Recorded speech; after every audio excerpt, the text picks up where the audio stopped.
자, 우리 오늘 유치부 랩런터들 예배를 너무너무 멋있게 잘 들어요. 자, 끝까지 우리 승리해요. 자, 오늘 말씀 제목이 뭐예요? 맞아.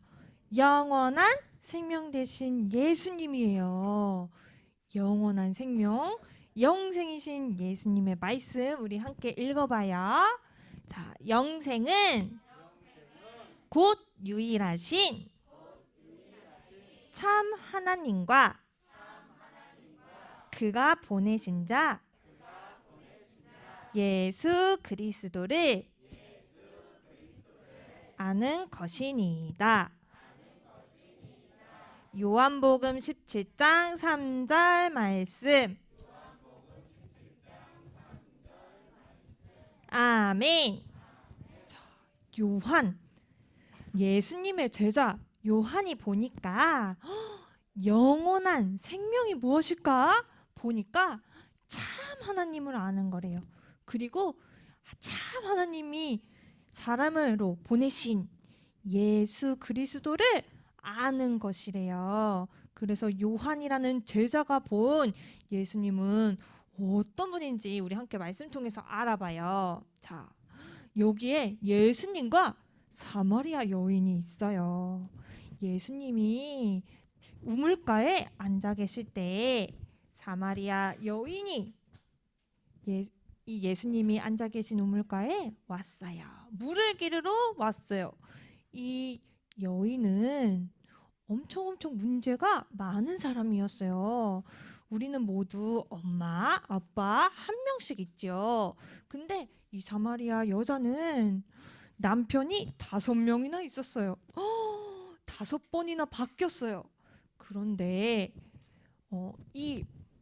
그래서 사람들한테 손가락질을 당하고 너무너무 창피해서 햇빛이 쨍쨍한 한낮에 물을 기르러 온 거예요. 사람들의 눈을 피해서.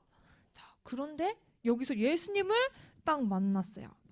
이 여인이 목이 너무 말라가지고 물을 풀어 왔는데 예수님이 뭐라고 하셨냐면 너 평생 한번 마시면은 다시는 목마르지 않은 물을 알아? 그 물을 마시고 싶지 않아? 물어봤어요. 이 여인이 너무너무 마시고 싶어요.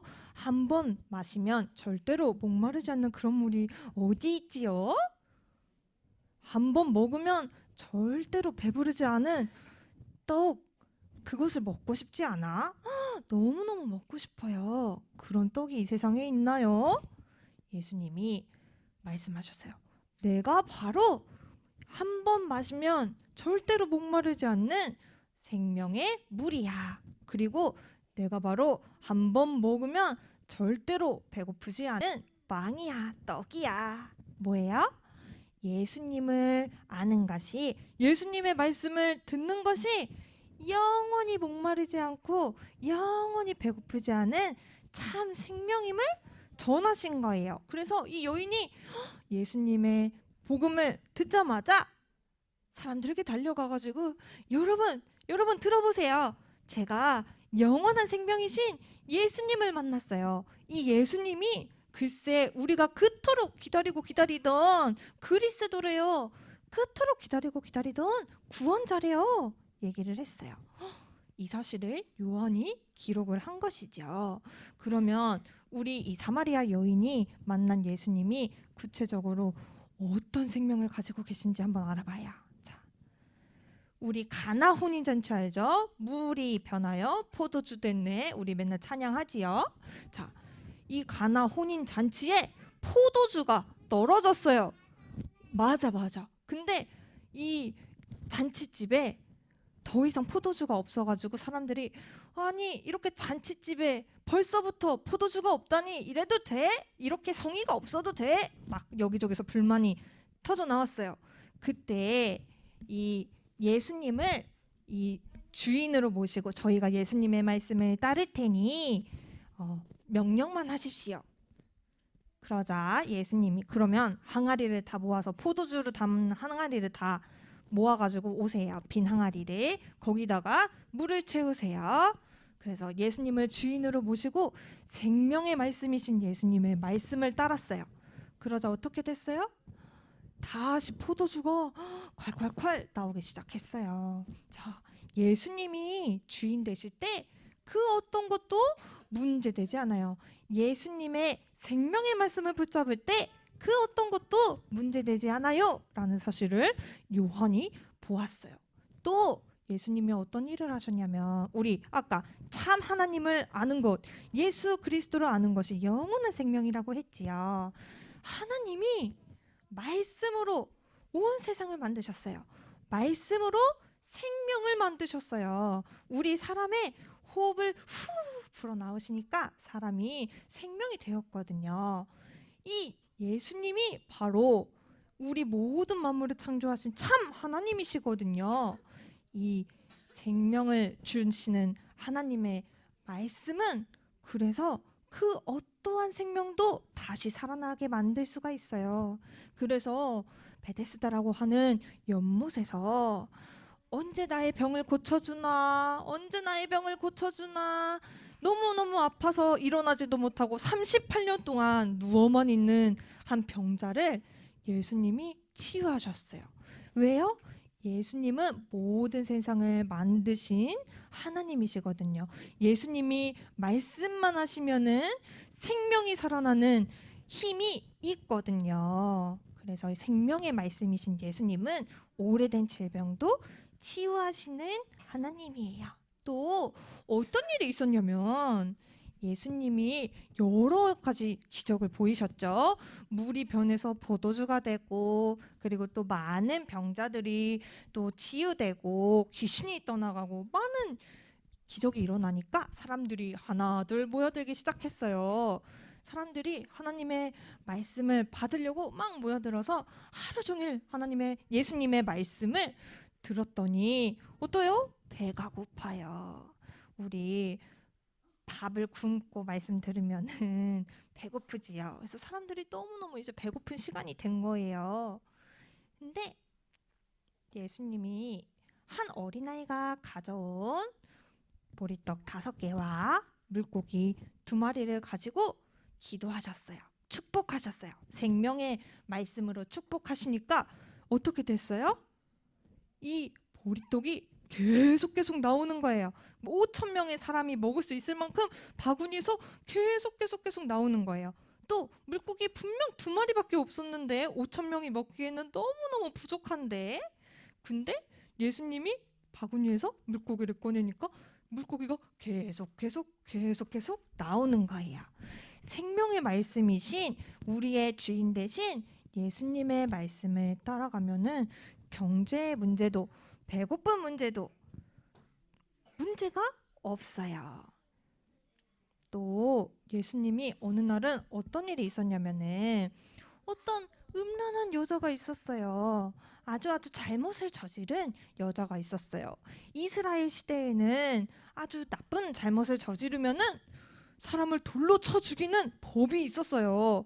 그래서 여기 보세요. 많은 남자들이 이 잘못한 여자를 끌고 와가지고 이 사람이 이런 잘못이 있어요. 이 사람을 돌로 쳐 죽여야 돼요? 안 죽여야 돼요? 예수님께 물어보는 거예요. 근데 예수님은 하나님이시죠. 사람이시지만 참 하나님이시죠.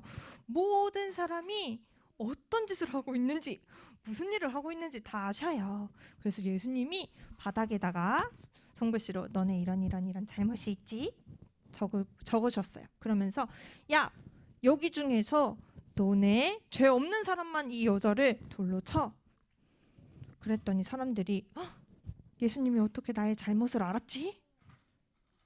아이고 하면서 다 도망갔어요. 예수님은 이 여자가 잘못한 거를 알고 계셨지만 그럼에도 불구하고 이 여자를 돌로 치고 넌 나쁜 여자야. 너는 용서받을 수 없어. 절로 가. 넌 구원받을 수 없어. 말씀 받을 자격 없어. 이렇게 얘기하지 않고 이 사람이 죄가 있지만 나를 만나면 괜찮아. 내가 용서해 줄 수 있어. 말씀하신 거예요. 예수님은 그 어떤 죄도 용서하셔서 예수님이 나의 참 생명이시구나 깨닫게 하시는 참 생명의 주인이시에요. 이 사실을 요한이 기록을 했어요. 또 예수님은 생명의 길로 인도하시는 선한 목자세요. 이 양떼를 도둑이 막 잡아가려고 해요. 양떼를 무서운 짐승들이 잡아먹으려고 해요. 그런데 선한 목자는 어떻게 해요? 이 양이 도둑질 당하지 않도록 양을 보호하지요. 늑대가 와가지고 양을 잡아먹지 않도록 늑대를 쫓아줘요.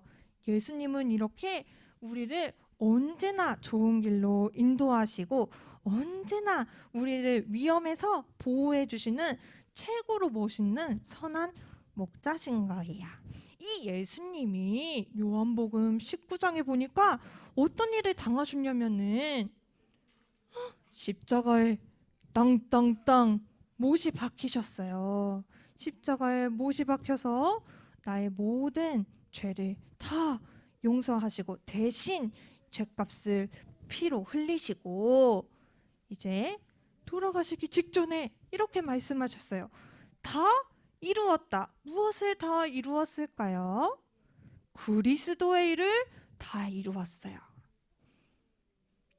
왜 생명이 없어요? 사단이 이 사람들의 생명을 빼앗아 갔거든요. 또 죽음의 길로 우리가 가고 있거든요. 죄가 있이는 생명을 얻을 수가 없거든요. 그래서 예수님이 우리에게 참 생명을 주시려고 십자가에서 왕의 일을, 사단의 머리를 박살내시고 또 선지자의 일을, 하나님 만나는 길을 열어주시고 제사장의 일을, 우리의 모든 죄를 해결해 주시는 일을 하신 거예요. 이 세 가지 일을 다 완성하셨기 때문에 다 이루었다 말씀하신 거예요. 그래서 이제 우리는 어떻게 해요? 이 예수 그리스도가 나의 왕 되셔요. 나의 선지자 되셔요. 나의 제사장 되셔요. 고백하지요. 예수님이 항상 말씀으로 똑똑 우리 마음의 문을 두드리고 있어요. 똑똑 마음의 문, 은영아 거기 있니? 내가 들어가도 되니? 너의 마음의 주인이 돼도 되니? 예수님이 영접하는 자, 곧 그 이름에 믿는 자들에게 하나님의 자녀가 되는 권세를 주셨다고 했어요. 그래서 우리 유치부 렘넌트들이 예수님이 똑똑 마음의 문을 두드렸을 때 우리 마음에 들어오세요. 나의 마음의 주인이 되어주세요. 너의 참 생명의 주인이신 줄을 믿어요. 영접했지요. 그래서 우리가 누가 됐어요? 하나님의 자녀가 됐어요. 하나님의 자녀에게는 하나님이 너무너무 사랑하시는 제자에게는 예수님이 너무너무 귀하게 여기시는 그리스도의 제자에게는 특별히 말씀을 하세요. 또 요한복음 21장에 보니까 예수님이 부활을 하셨어요. 십자가에서 다 이루시고 다시 살아나셨어요. 생명의 주인이시니까. 자, 그래서 이 방황하고 있는 베드로를 찾아왔어요. 베드로에게 이렇게 말씀하셨어요. 네가 나를 사랑하느냐? 베드로가 주님이 저를 사랑하시는 줄을 알지요. 주님이 아시잖아요. 얘기했어요. 했더니 예수님이 내 어린 양을 먹여라. 그리고 네가 나를 사랑하느냐? 내 양을 치라. 너가 나를 정말 정말 사랑하느냐? 그러면 내 양을 먹이라 말씀하셨어요. 양은 하나님의 자녀들의 말이야. 그리고 먹이라는 말이 무슨 말이에요? 예수님이 생명의 떡이라고 했죠. 생명의 물이라고 했죠. 예수님의 말씀을 맞아요. 어떻게 알았지? 자, 그래서 말씀이 없이는 예수님을 절대로 올바르게 알 수 없기 때문에 이 생명의 말씀을 내가 사랑하는 제자 베드로야, 너가 나의 사랑하는 자녀들에게 이 말씀을 전달해 주어야 한다 얘기해 주신 거예요. 우리도 마찬가지로 하나님의 자녀이죠. 그리스도의 제자이지요. 우리는 하나님의 말씀으로 살아가지요. 그래서 하나님의 말씀을 전하는 멋있는 7천 제자로 자라날 거예요. 자, 나는 영원한 생명 되신 예수님의 말씀을 전하는 7천 전문 지도자로 예수님이 부르셨어요. 나에게 있는 예수 그리스도의 사랑을, 예수 그리스도의 복음을, 말씀을 237개 나라 친구들에게 전해줘야겠죠. 자, 그래서 우리 마지막으로 함께 고백해 볼 거예요. 이 마지막 말, 나는 영원한 생명 대신 예수님의 말씀을 전하는 실천 전문 지도자. 아멘.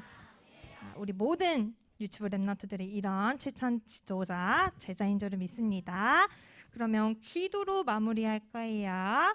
자, 기도는 할게요. 기도하겠습니다. 살아계신 하나님 아버지, 참 생명이시고 빛 되신 말씀이신 하나님께서 사람의 몸을 입고 이 땅 가운데 오셔서 십자가에서 그리스도의 일을 다 이루신 줄을 믿고 감사드립니다. 이 예수 그리스도를 우리 유치부 랩런트들이 마음에 믿고 영접하여 하나님의 자녀가 되었습니다. 하나님의 자녀로 그리스도의 제자로 불러주신 하나님의 은혜를 생각하며 이 그리스도의 말씀을 증거하는 최고로 멋있는 실천 전문 지도자 되게 인도하여 주세요. 예수 그리스도의 이름으로 기도합니다. 아멘.